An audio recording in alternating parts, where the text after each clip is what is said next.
Olá, eu me chamo Larissa Cavalcante Antunes, sou integrante do grupo PET Química da Universidade de Brasília e sejam bem-vindos ao nosso curso de pré-cálculo, de matemática básica. Hoje eu vou estar apresentando sobre funções exponenciais e logarítmicas. Na aula de hoje eu vou falar um pouco sobre a definição, os tipos, que elas podem ser comuns ou naturais, as propriedades de cada uma delas e vamos executar alguns exercícios. Bem, o que seriam essas funções exponenciais e logarítmicas? Essas funções, elas têm uma relação de dependência entre uma e outra, tanto que a função logarítmica, ela é o inverso da função exponencial, E a exponencial, ela é representada pela função f de x igual a elevado a x, onde x, é a nossa variável. Importante lembrar que o a, ele tem que ser pertencente ao conjunto dos números reais, ele também tem que ser maior que zero e diferente de 1. E ele tem que ser diferente de 1 porque se fosse igual a 1, seria uma função constante, não seria exponencial. Por isso que o a tem que ser diferente de 1. Já para a função logarítmica, a gente tem que ela é representada por f de x igual a log de x na base a. Então, a função logarítmica a gente sempre lê assim, a gente coloca log de algum número, que seria desse x, na base a, onde a nossa base vai ser o azinho aqui ou qualquer outro número que for designado para esse log. Importante lembrar, que o logaritmo, a gente conseguir resolver, a gente tem que pensar da seguinte maneira. Que número, elevado a essa base vai me dar o x? Então, a gente tem que sempre pensar assim. Então, se a gente tiver, por exemplo, log de 100, A gente vai aprender um pouco mais para o próximo item, que o log, ele é sempre na base 10. Então, que número elevado a... Quando ele não tem nada, Então, que número elevado a 10 que vai dar 100? 2. Então, o resultado do log de 100 seria 2. Então, a gente tem que pensar assim, 10 elevado a 2 vai dar 100. Então, esse é o pensamento quando a gente for resolver questões, que utilizem funções logarítmicas. Então, a gente também pode expressar matematicamente essas duas funções desta forma, f dois pontos conjunto dos números reais igual a conjunto dos números reais, com esse maior que zero, positivo. Importante lembrar também que no logarítmico, nas funções logarítmicas, o x ele tem que ser maior que zero, tá? Ele não pode ser menor que zero, ele tem que ser um número positivo. Indo agora para os tipos, a gente tem tanto nas funções exponenciais e funções naturais, ou funções logarítmicas, a gente pode ter a forma comum, que foi aquela expressão que eu demonstrei acima, então f de x igual a ax para as exponenciais, ou elas podem ser naturais, onde a nossa base é o número de Euler, que é uma constante matemática, que tem um valor aproximado de 2,72. Só que ela é representada pela letra E, então a gente vai sempre adicionar o E. Então, na forma natural, seria f de x igual a E elevado a x. Já para as funções logarítmicas, o comum é que a nossa base seja o número 10, como eu tinha falado acima. Então, log de x na base 10. Então, sempre que tiver um log que não apareça nenhum número, quer dizer que esse logaritmo ele está na base 10, tá? Porque esse é o comum de aparecer. Já na natural, quando a gente usa o número de Euler, e nesse caso, a gente vai representar com a letrinha E aqui, então, log de x na base E, ou também ln de x, que é o mais comum de ser utilizado, tá? Onde ln quer dizer logaritmo natural. Então, é assim que a gente expressa quando for uma função logarítmica natural, desta forma. Indo agora para as propriedades da função exponencial, a gente tem que, quando x, nossa função, seria aqui, ela é igual a zero, o nosso f de x ele vai ser sempre igual a 1. Então, qualquer número elevado a zero vai dar 1. Isso que é a primeira propriedade ela quer dizer. A segunda propriedade fala que quando o a ele é maior que 1, nosso azinho ele é maior que 1, a nossa função ela vai ser crescente, então ela vai sempre crescer. A gente pode verificar aqui pelo gráfico, que a nossa função está crescendo quando o a ele é maior que 1. Já se o nosso a ele for menor que 1 e maior que 0, lembrando que o a ele tem que ser maior que 0 necessariamente, ele não pode ser menor que 0. Quando isso acontece, ela está entre 1, ela é menor que 1 e maior que 0, nesse intervalo, a nossa função ela vai ser decrescente, então ela vai decaindo. Então, a gente pode verificar por essas duas propriedades que a nossa função ela não tem o quadrante 3, que seria aqui, e o quadrante 4. Isso acontece porque o a ele não tem valores negativos. Então, por isso que a nossa função ela vai sempre estar no primeiro e no segundo quadrante do nosso gráfico. Outra propriedade também é que o gráfico ele nunca vai cortar o eixo x, gente. Então, assim, ele nunca, nenhum valor vai ser igual a o f de x nunca vai ser igual a 0. Então, ele nunca vai chegar a zero. Nunca, nunca, nunca. Então, a gente fala que a exponencial, ela sempre tende a zero. Ela sempre vai se aproximando de zero, mas ela nunca vai chegar a zero, né? Então, essa é uma propriedade muito importante. Então, a gente pode ver que nos gráficos acima, ela quase encosta no x e esse vai ser o comportamento dela sempre. Ela nunca vai conseguir cortar o nosso eixo x. Então, isso aqui não existe, tá bom? Não existe. Não é possível isso aqui acontecer. Essa quinta propriedade, né, ela fala que caso o nosso expoente, nosso x, ele seja negativo, a gente vai inverter a nossa função. Então, por exemplo, se a gente tem um a menos n, né, elevado a menos n, isso aqui vai ser igual a 1 sobre a n. Então, isso que essa propriedade quer dizer. Então, sempre que a gente tiver um número negativo, a gente vai inverter, e aí o nosso expoente vai ficar positivo e embaixo da nossa... e ficar embaixo, né, no denominador. Então, isso é o que diz a quinta propriedade. Importante lembrar que o a ele tem que ser diferente de zero, né? Diferente de zero maior que zero. E nesse caso, o n, né, o nosso expoente, ele tem que pertencer ao conjunto dos números naturais também. Beleza. A nossa sexta propriedade fala que caso o expoente ele seja uma fração, a gente pode transformar ela em uma raiz, né? E você deve ter estudado também, que é um macetezinho que eu aprendi, que o que acontece? Se a gente tem o a elevado a 1 sobre x, a uma fração, o que está na sombra, ou seja, o que estava aqui embaixo, né? A gente fala sombra porque ele está embaixo da nossa linha da fração, né? Ele vai para o sol. Então, ele vai virar o expoente da nossa raiz, né? Então, o que está na sombra vai para o sol e o que está no sol vai para a sombra. Então, o que estava embaixo aqui fica exposto, né? Então, ele seria o expoente da nossa raiz. E o 1, que estava em cima, estava no sol, ele foi para a sombra, que ele foi para baixo, ficou embaixo, né, da nossa raiz. Então, essa é a quinta propriedade, né? De uma forma exemplar com números, ficaria dessa seguinte forma. O 2 elevado a 3 sobre 2 vai ser igual a raiz quadrada, né? Porque aqui o nosso expoente seria o 2, raiz quadrada sem númerozinho. Quer dizer que é raiz quadrada, né? Com raiz no expoente 2. Então, raiz de 2 elevado a 3, né? Então, 3, ele estava aqui em cima e ele veio aqui para baixo, elevando o 2 sozinho. Então, assim que a gente transforma a nossa função exponencial né, quando a gente tem uma fração. O expoente é uma fração. A gente consegue transformar em uma raiz. Agora, indo para as propriedades das funções logarítmicas, né? A gente tem várias. Então, a primeira é que quando o nosso logaritmando, né, que seria 1, é 1, a gente quer dizer que o nosso logaritmo vai ser igual a zero. Então, qualquer número elevado a zero vai dar 1, né? A mesma propriedade que a gente tinha aqui no exponencial. Por isso que é uma inversa da outra, né? Qualquer número elevado a zero vai dar 1. E é o que a nossa primeira propriedade da função logarítmica fala. Que o log de 1 em qualquer base vai ser igual a zero. Outra propriedade também é que quando o log tá na mesma base, né? Então, a gente tem um logaritmando que é o mesmo número da base, ele vai ser igual a 1. Então, por exemplo, se eu tenho um log de 10 na base 10, que quando não aparece quer dizer que a base é 10, o resultado vai ser 1. Isso que fala a nossa segunda propriedade. A terceira propriedade fala que quando a gente tem um logaritmando, né, elevado a n aqui, na base b, que é o mesmo do nosso número que está elevando, igual a n, quer dizer que o valor resultante é n, né? Então, se o log quer dizer que um tal número elevado ao nosso resultado vai dar o nosso logaritmando, aqui ele já deu a resposta, né? Então, o valor do nosso log seria n. Por isso que tem um n aqui. Então, essa propriedade diz assim: se a gente já tem um número elevado, né, sendo a nossa mesma base do logaritmo, o resultado vai ser o que está sendo elevado. Nesse caso aqui é o 2. Então, essa é a terceira propriedade. A quarta propriedade, né, ela fala que quando a gente tem dois logs na mesma base e eles são iguais, quer dizer que o logaritmando são iguais, né? Então, se log de b na base a é igual a log de c na base a, quer dizer que b é igual a c. A quinta, ela fala que quando a, qualquer número, né, está sendo elevado ao b na base a, mesma base deste número aqui, o resultado vai ser b, vai ser o nosso logaritmando aqui que estava sendo elevado. Tá bom? Essa é a quinta propriedade. As próximas propriedades, elas têm a ver realmente com as funções, né?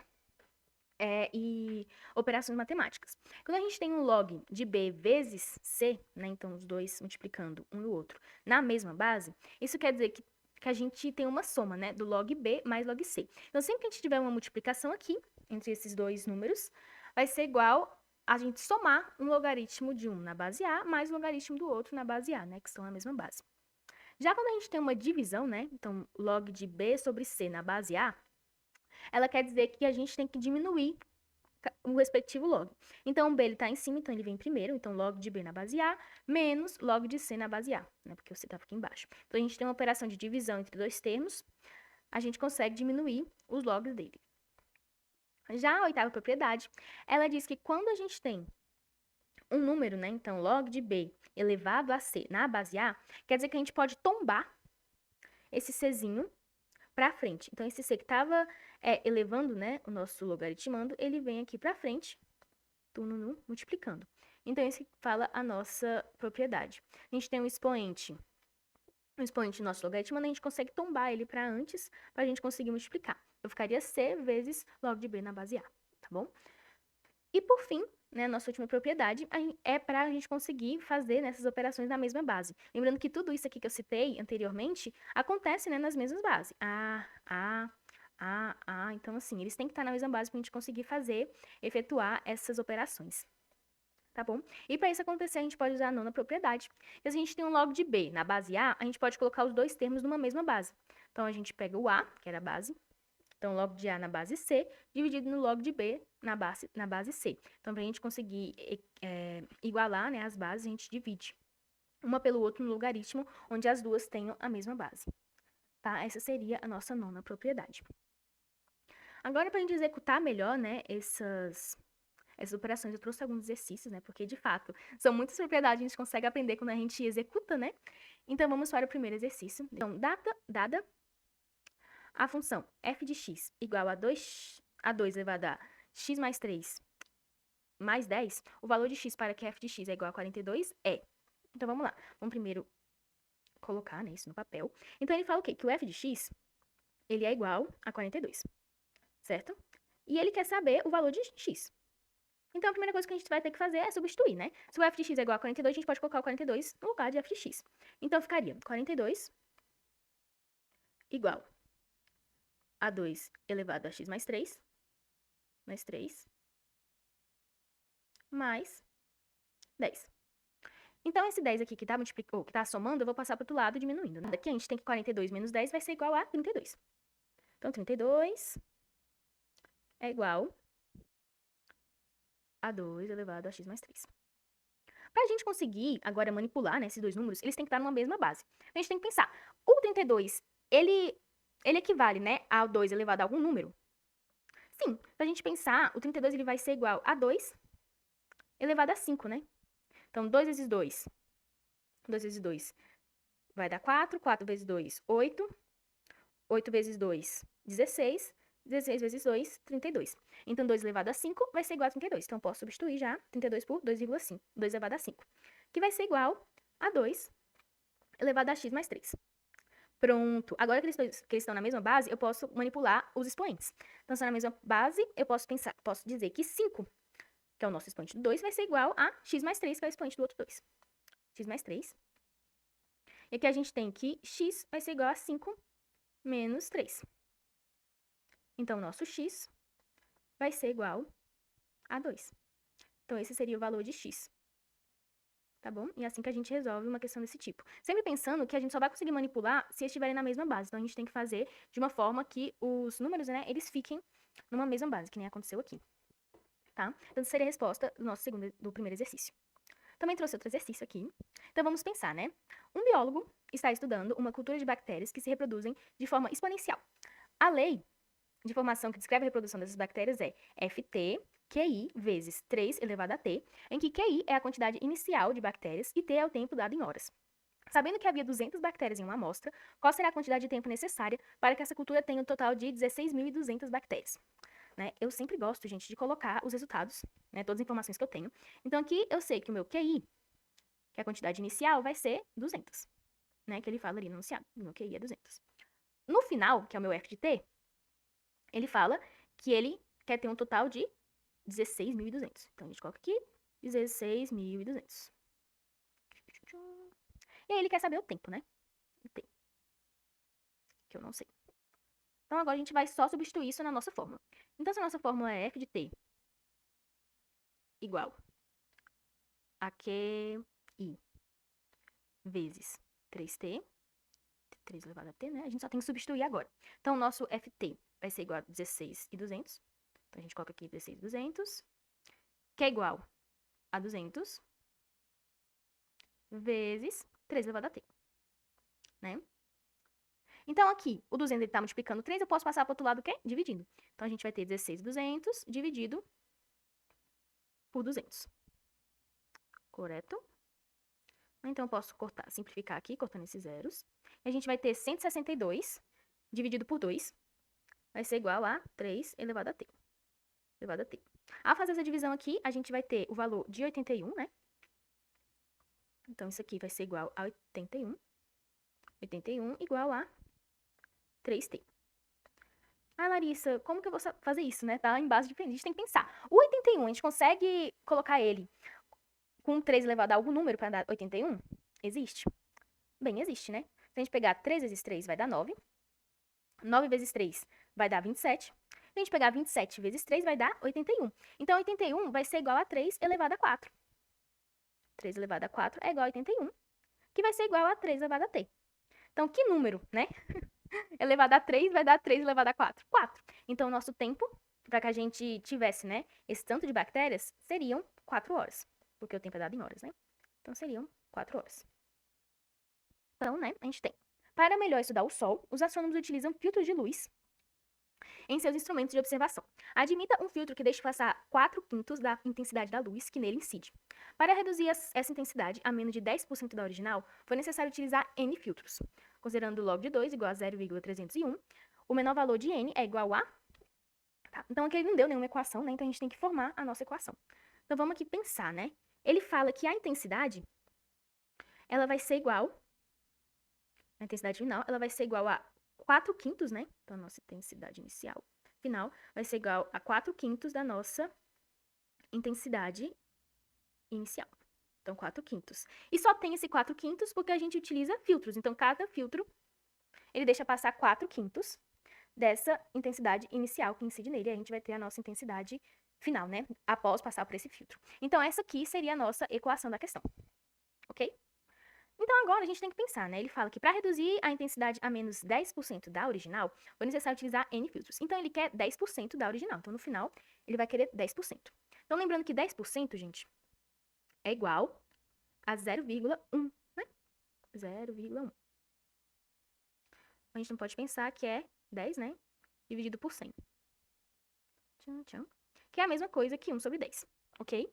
Então, você pode colocar 0,1 e O, né, que é o inicial, ou 1 sobre 10. Eu vou colocar logo 1 sobre 10, que a gente tá mexendo com fração aqui. Então, eu vou colocar 1 sobre 10 e O, que é isso que ele quer. Ele quer reduzir 10%. Beleza. Que vai ser igual a IO vezes 4/5 de N. Correto? Correto. Porque a gente tem o I inicial e inicial, a gente pode cortar esses dois I's e ter que 1/10 é igual a 4/5 elevado a N. A gente pode colocar também na mesma base, né? Porque 4/5 é a mesma coisa de 8 sobre 10. Concorda comigo? A gente pode multiplicar tanto em cima quanto embaixo por 2. E a gente vai ter os dois na base 10, né? Então, eu vou multiplicar pra gente conseguir, pra ficar mais fácil a gente resolver. Elevado a N. Alice agora está elevado a N, eu não sei como resolver. Gente, o logaritmo não é o inverso da exponencial? Então, a gente vai conseguir usar o logaritmo aqui, né? Então, a gente vai adicionar o log. Então, log de 1 sobre 10 é igual a log de 8 sobre 10 elevado a N. Vamos lá, gente. Tem alguma propriedade que tem esse mesmo formato? Tem sim, né? A gente lembra que tem que quando o nosso logaritmo ele tá elevado a algum expoente, a gente consegue tombar esse expoente pra frente multiplicando. Então, a gente vai fazer isso.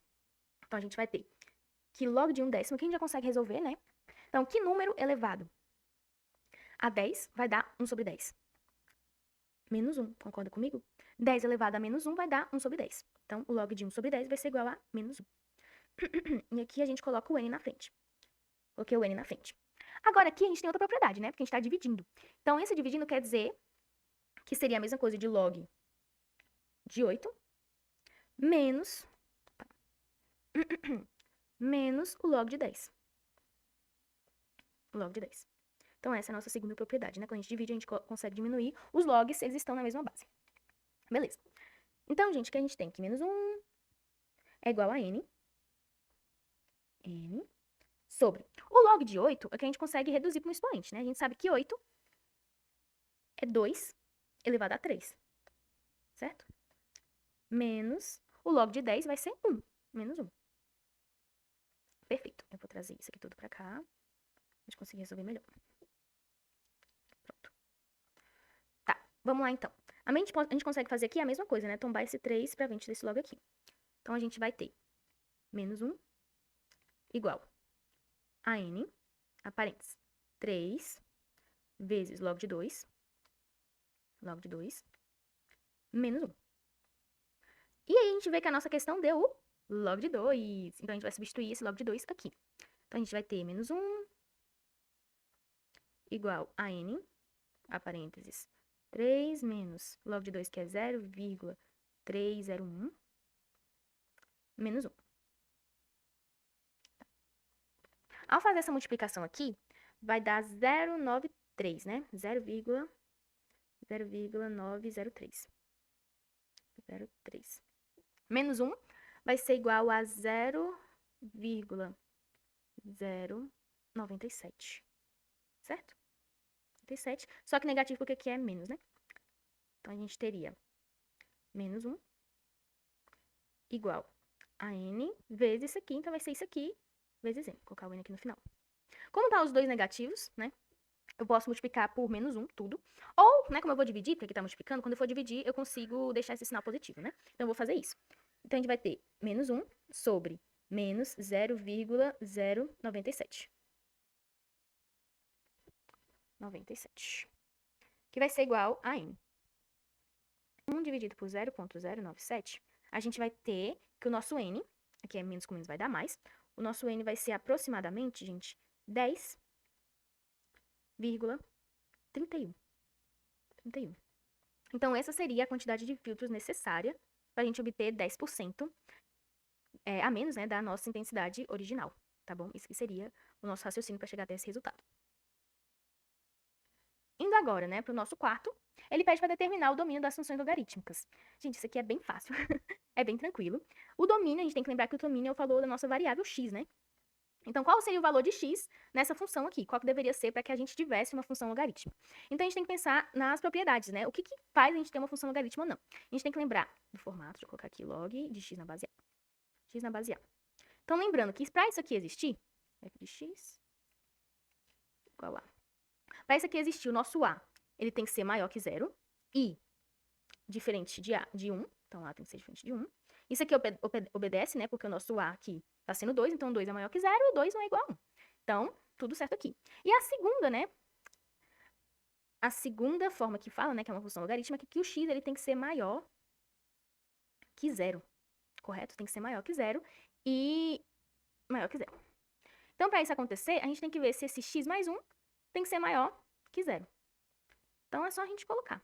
X mais 1 tem que ser maior que 0.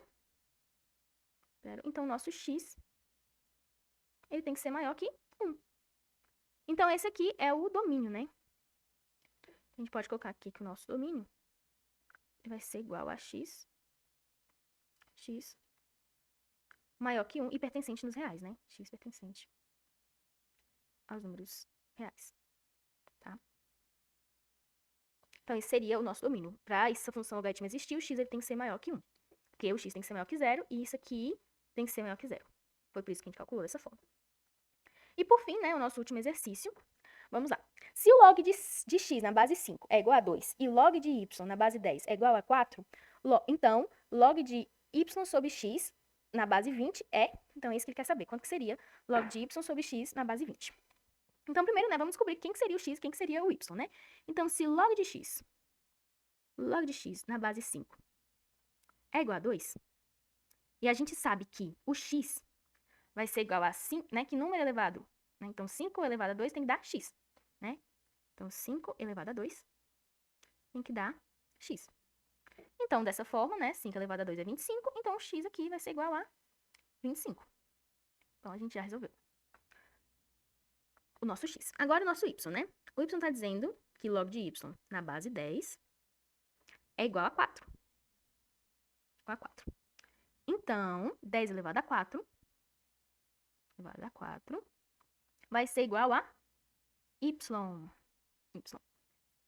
Então, nosso y vai ser igual a 10.000. A gente coloca 1 e acrescenta 4 zeros, porque tá elevado a 4. 1, 2, 3, 4.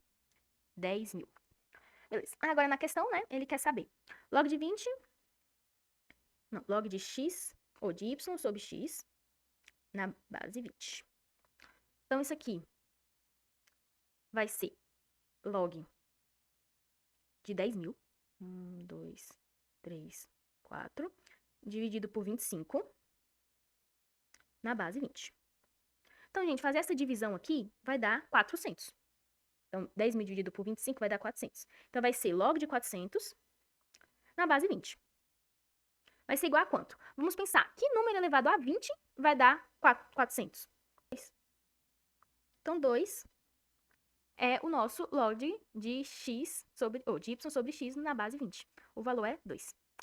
Gente, é isso. Eu espero que tenha auxiliado vocês, que vocês tenham entendido, né? A gente tem muitas mais aulas aqui na nossa playlist e, por favor, também acompanhe a gente no nosso Instagram, né, do Pet Química UNB. Tá bom? Eu espero que vocês tenham entendido. Qualquer dúvida pode comentar, curte, compartilhe para seus amigos também, para auxiliar eles, para entender um pouco melhor sobre essa matemática. Tá bom? E é isso. Muito obrigada, pessoal, e bons estudos!